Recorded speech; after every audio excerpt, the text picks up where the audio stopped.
Gabon is located on the Atlantic coast of Central Africa, west of Congo, and south of Cameroon. The country has a flourishing economy, with the average capita income 4 times greater than sub-Saharan Africa due to the nation's plentiful natural resources. Gabon contains a segment of the Congo rainforest, the second largest rainforest in the world. This occupies 85% of Gabon's land, making it the most densely wooded country in Africa. Gabon is home to the Congo Falls, a magnificent waterfall that reaches upwards to 185 feet. The country also contains 700 different species of birds, 20,000 western lowland gorillas, 60,000 forest elephants, and a distinct hippo that swims in the tide, found only to this country. But the Gabon rainforest has constantly been threatened by deforestation, construction, mining, and ecosystem destruction. One of the greatest dangers to the forest is the Balinga Mine Development Project, a $3.5 billion project that includes a mine, a dam, railroads, and a massive port for oil tankers.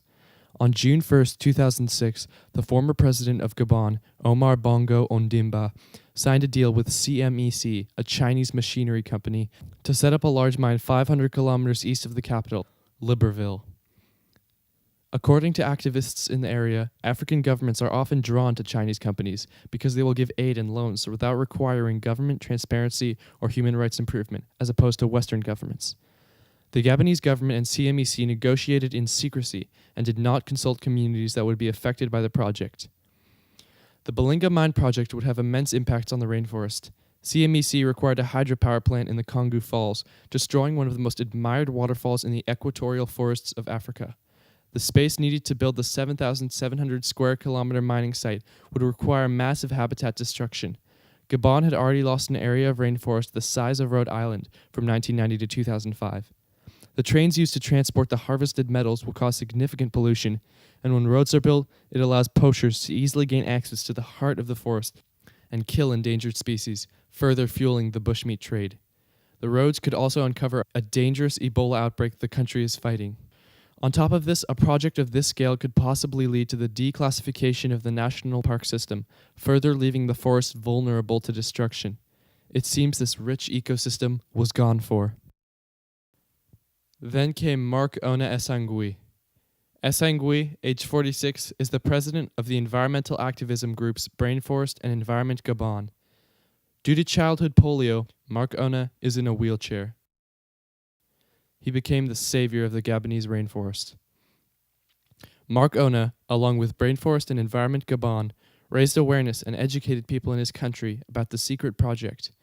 In 2007, Essangui gained access to the leaked copy of the contract between Gabon and CMEC and discovered that the company was receiving a 25-year tax break on the project, but Gabon would only get 10% of the profits. He and his colleagues proposed to the government that the mining grounds were much too large and that the project should be moved closer to the Avindo National Park. Essangui faced risks for his work. In 2008, the government suspended Marc Ona's environmental organization. In the same year, Brainforest was broken into and valuable information was taken from the premises. He and his family were evicted from their home because their landlord thought he was too much of a risk. He was denied access to leave the country 3 times without explanation. In December 2008, Ona and other activists were arrested and held without charges and without access to lawyers in a basement cell for 5 days. He was later transferred to prison and charged with possession of documents to incite rebellion. Due to Marc Ona Essangui's actions, the Balinga Mine project received international attention and has been postponed. The mining site is far behind schedule and doesn't expect to make a profit for another 8 to 10 years if construction continues. Essangui negotiated the damming of Congo Falls down 90%, relocated the transportation road to Avindo National Park, and got rid of the CMEC tax break. Unfortunately, the Gabonese government is still negotiating with the company to continue the project.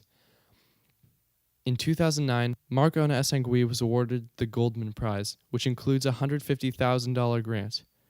Essangui has decided to use that money to better the lives of forest communities, once more making his country a better place to live.